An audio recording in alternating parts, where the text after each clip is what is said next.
Threads के बाद हम आते हैं नंबर 2 स्क्वायर थ्रेड्स, वर्गाकार चूड़ी। वर्गाकार चूड़ी में फ्लैंक, रूट तथा क्रेस्ट इन सब की चौड़ाई बराबर होती है। चूड़ी की गहराई पिच की आधी होती है, यानी कि 0.5 times pitch. Frictional resistance is low.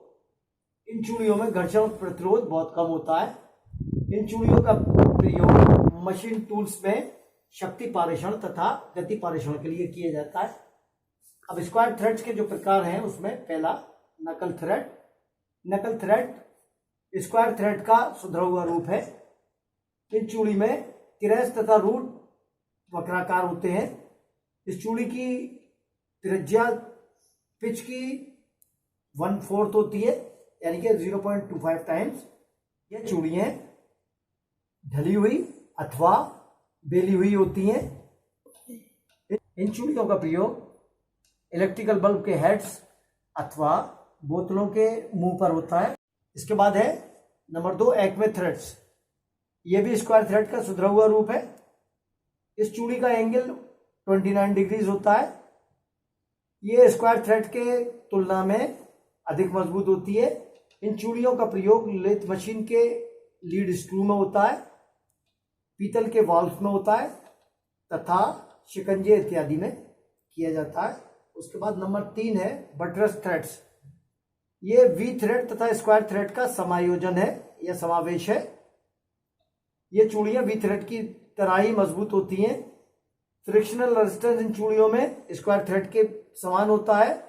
इन चूड़ियों का एक फ्लैंक चूड़ी के अक्ष के लंबवत होता है तथा दूसरा फ्लैंक चूड़ी के अक्ष से 45 अंश के कोण पर होता है।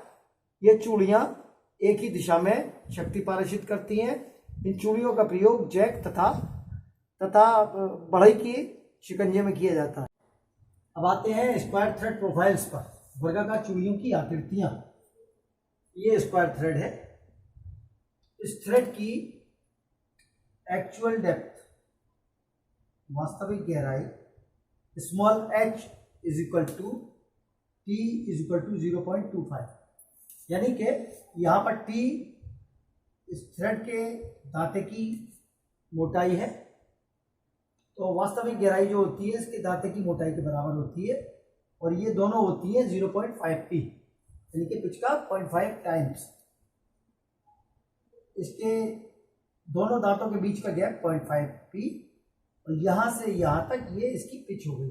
एक दांते का शुरुआत, दूसरे दांते का समाप्त। अब आते हैं नकल थ्रेड। नकल थ्रेड, ये थ्रेड्स दोनों साइड में अप डाउन एक साइक्लिक ऑर्डर में होती हैं, यानी कि सेमी सर्किल सेंटर से ऊपर, सेमी सर्किल सेंटर के नीचे। इसका रेडियस होती है 0.25 टाइम्स पिच, यानी कि पिच का 1/4, और इसकी ऊंचाई यानी कि क्रेस्ट से लेकर रूट की गहराई 0.5p। चूड़ी के एक दांते के केंद्र से दूसरे दांते के केंद्र के बीच की दूरी, ये इसकी पिच कहलाती है। इसके बाद आते हैं एक्मे थ्रेड।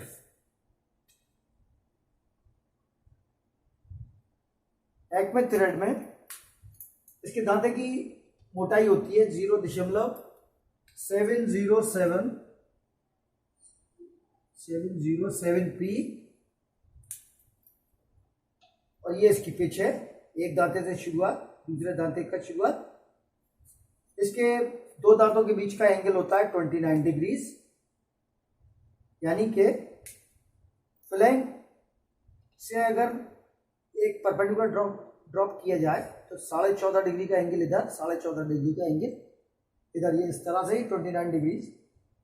इसकी गहराई होती है 0.5p प्लस 0.25 मिलीमीटर। इसके बाद आते हैं बटरस थ्रेड। बटरस थ्रेड में ये इसकी सैद्धांतिक गहराई यानी कि थ्योरेटिकल डेप्थ है, ये पिच के बराबर होती है। सैद्धांतिक गहराई इसमें ऊपर और नीचे, यानी कि टॉप पर और बॉटम पर इसके एंड्स फ्लैट किए जाते हैं। जहां से फ्लैट किया था जिस दूरी से, वो होती है टॉप से h/8, यानी कि सैद्धांतिक गहराई का 1/8 ऊपर फ्लैट किया और 1/8 सैद्धांतिक गहराई का नीचे फ्लैट किया जाता है। इसकी वास्तविक गहराई होती है small h equal to 0.75 P. ये चूड़ी, इसमें एक फ्लैंक बिल्कुल इसके एक्सिस के वर्टिकल होता है और दूसरा फ्लैंक एक्सिस से 45 डिग्री पर इंक्लाइंड होता है। ये इसकी पिच है, एक चूड़ी का शुरुआत, दूसरी चूड़ी की शुरुआत। अब हम लेते हैं construction of V and square threads, V thread तथा स्क्वायर थ्रेड की संरचना। इसमें संरचना के लिए विवरण दिया हुआ कुछ इस प्रकार, जैसे वी थ्रेड का कंस्ट्रक्शन पूछ रहा है वो, तो ये दिया होगा M, suppose example M 38 into suppose 6 C, और मान लीजिए ये दी हुआ है। इसका मतलब है ये कोर डाया हो गया 38, 6 ये इसका थ्रेड का पिच हो गया, और सी किस प्रकार का इस पर फिनिश है वो हो गया, और आर एच का मतलब राइट हैंडेड थ्रेड है। ठीक है। अब इसी तरह से स्क्वायर थ्रेड की अगर संरचना पूछता है तो उसमें भी कोई विवरण दिया होगा। फॉर एग्जांपल ये भी अगर इसी तरह दिया हुआ है M 38 into 6 square R H, इसका मतलब है 38 इसका डाया है जिसके ऊपर चूड़ियां काटी जानी है, और 6 इसकी पिच है, स्क्वायर थ्रेड है और राइट हैंडेड टाइप। अब इसमें देखें आप, कोर डाया यानी कि 38 के बराबर, डाया के बराबर ये लिया हमने 38, उसके बाद डेप्थ ऑफ थ्रेड इसमें 0.64 पी, ये 0.64 पी ऊपर से काटा, 0.64 पी नीचे से डिस्टेंस काटी, यानी कि डेप्थ ऑफ थ्रेड। अच्छा, उसके बाद यहां से यहां तक डिस्टेंस पी ली, यानी कि पिच के बराबर। एक पिच हो गई, 2 पिच, 3 पिच, 4 पिच, इस तरह से लेते गए। यहां पर ये 1 पिच हो गई, ये हाफ पिच हो गई, यानी कि 0.5 पी। उसके बाद एक पिची हो गई, एक पिची हो गई, एक पिची है, एक पिची है, एक पिची है, एक पिची। ठीक, इस पॉइंट को यहां 0.5 पर मिलाया, इसे इधर मिलाया, ये भी बना दिया। अब इस तरह से ये इसके पैरेलल ये लाइन खींची, इसके पैरेलल ये लाइन खींची, इसके पैरेलल ये तरह से वी प्रोफाइल इस तरह बनाया, वी प्रोफाइल यहां बनाया। अब इसे यहां ये रूट को 0.5 से यहां मिला दिया, इसे इससे मिला दिया,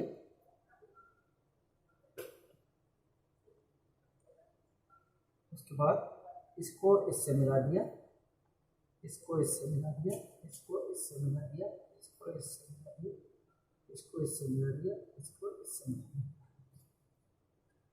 ये तो हो गई सिंगल स्टार्ट, क्योंकि लीड और पिच इसमें बराबर है। अगर यही अगर डबल स्टार्ट हो जाती है या ट्रिपल स्टार्ट हो जाती है, डबल स्टार्ट में लीड डबल हो जाएगी, जैसे यहाँ पर लीड है, पिच और लीड बराबर है सिंगल स्टार्ट में। ठीक है। अगर यही डबल स्टार्ट हो जाती है तो लीड जो हो जाएगी 2p के बराबर हो जाएगी, ये यानी कि इसका इंक्लिनेशन और बढ़ जाएगा। इसका मतलब ये क्विक मोशन के लिए ये इस्तेमाल की जाएगी मल्टी स्टार्ट थ्रेड। अब आते हैं इसमें, इस थ्रेड में कोर डाया लिया, जैसा एग्जांपल लिया 38, डेप्थ ऑफ थ्रेड ऊपर से p/2 यहाँ पर काटी, p/2 यहाँ पर काटी, p इसमें ऑलरेडी दी हुई है ये, उसके बाद पिच के बराबर ये डिस्टेंस ली, फिर पिच के बराबर डिस्टेंस ली, फिर पिच के बराबर डिस्टेंस ली, फिर पिच के बराबर, इसके हाफ पर निशान लगाया, इस तरह से यहाँ पर हाफ पर निशान लगाया, यहाँ पर निशान लगाया, ये 0.5 पे लगाते चले गए। अब यहाँ पर ये एक दांते की चौड़ाई के बराबर यहाँ निशान लगाया, बॉटम पर 0.5 पी छोड़कर एक निशान ये लगाया, ये एक ये कंसेक्यूटिव इस तरह से लगाते चले गए। अब इसको इससे मिला दिया, इसको इससे मिला दिया, ये थ्रेड का एक दांता हो गया, इसको इससे मिला दिया, इसको इससे मिला दिया, इसको इससे मिला दिया, इसको इससे, इसको इससे, इसको इससे, इसको इससे, इसको इससे, ये हो गया। ठीक, अब ये सपोज सिंगल स्टार्ट है, यानी कि लीड और पिच बराबर है, ये तो हो गई हमारी पिच, इसी के बराबर अगर हम लीड लेते हैं तो ये हो गई लीड। अब सिंगल स्टार्ट है तो पिच इसकी एक यहाँ पर हुई, इसे मिलाया इससे, अभी बड़ा फिगर बना के दिखाऊंगा मैं ये।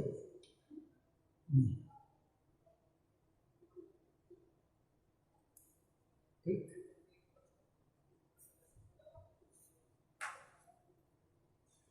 उसके बाद ये यहाँ तक फर्म किया, ये यहाँ तक फर्म किया, ये यहाँ तक फर्म किया, ये यहाँ तक फर्म किया, फिर उसके बाद कुछ स्थिति इस तरह से की आएगी, ये हो गया। अब इसी के पैरेलल नीचे से ये खींचा, ये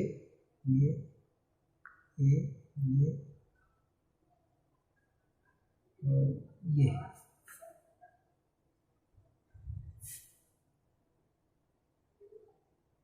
अब यहाँ से ये लाइन यहाँ तक मिलाई, ये लाइन मिलाई, इसे इससे मिलाया,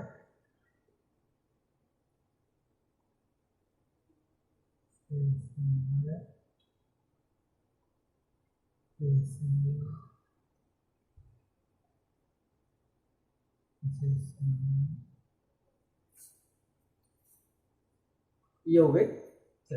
इसी तरह से ये यहाँ पर इसे इससे मिलाया सेंटर से, इसी तरह से ये सेंटर से मिलाया,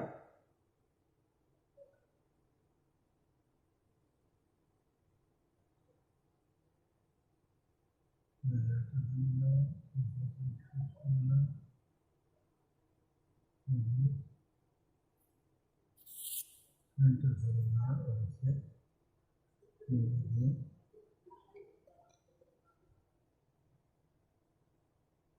इसे देखिए ये थ्रेड हो गए।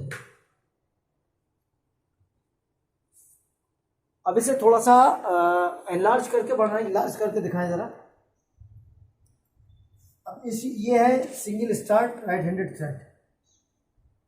अब यही थ्रेड अगर हमें बनानी है डबल स्टार्ट, तो इसमें सिर्फ इंक्लिनेशन चेंज होगा, यानी कि सिंगल स्टार्ट में L is equal to P और डबल स्टार्ट में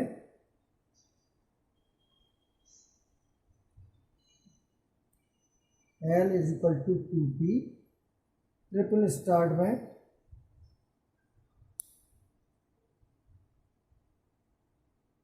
L is equal to 3P, यानी कि सिर्फ लीड बढ़ रही है। अब यहाँ पर देखें लीड पिच के बराबर है, यहाँ पिच है, अब उसमें हो जाएगी डबल स्टार्ट में 2P हो जाएगी, यहाँ P एक P है, यानी कि ये इंक्लिनेशन जब यहाँ हो जाएगी और इस एंड को जब इससे मिलाएंगे, तो आप देखें इस एंड को जब इससे मिलाएंगे तो ये देखें ये कहीं यहाँ पर आएगा, तो ये इस तरह थ्रेड चलेगी। इसका मतलब इसका इंक्लिनेशन बढ़ जाएगा, जब इंक्लिनेशन इसका बढ़ेगा यूँ हो जाएगा इंक्लिनेशन, इसका मतलब इसका मूवमेंट क्विक हो जाएगा। इसका मतलब मल्टी स्टार्ट थ्रेड्स जो होती है क्विक मूवमेंट के लिए या क्विक मोशन के लिए इस्तेमाल की जाती है।